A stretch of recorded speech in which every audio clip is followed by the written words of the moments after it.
এবার আমাদের হবে তিল লাড়ু। এটাই সবচেয়ে ইম্পর্টেন্ট। এটাতে হলুদ আর জল দিয়ে মাখায় নিয়ে 5 মিনিট রাখতে হবে, তারপর এটাকে উল্টাইতে হবে। তারপর এটা পুটপুট পুটপুট আওয়াজ করবে। সবাই করো, সবাই যেন ওটা, তাও বলে দিচ্ছি, আমার একটু বলার কাজ। আর গুড়পাক করে নিয়ে, গুড়পাকটা তো রেসিপিটা তো আগের ভিডিও বলে দিয়েছি কিরকম ভাবে করবার আছে, আরেকবার দেখাই নিব, সেখানেই জেনে নেবে। গুড়পাক, এটার গুড়পাকটা অল্প হার্ড,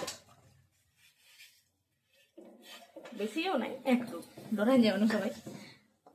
দেখো গুড়টাই 1 চিমটা জল দিতে হবে, বেশি নাই, সেটাই হলো এটা ইম্পর্টেন্ট। এখন একটা জল দিয়ে গুড়টাকে লাগতে হবে একটু বেশি ধরে।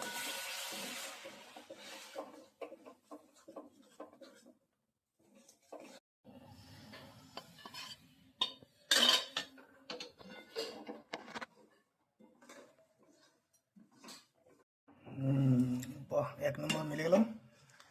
এবার এটা জলদি জলদি বানাতে হোক, আর নাই তো 5 মিনিট। দেখো কি সুন্দর তিল লাড়ু বনে রেডি হয়ে গেছে। সেপও দিয়েছি আমরা, একদম চকলেটওয়ালা এইওয়ালা সব লাড্ডু চকলেট সব কিছু করে দিয়েছি, একদম ভালো বনে গেছে। প্রথমবার বানালি, তাও ভালো বনে গেল।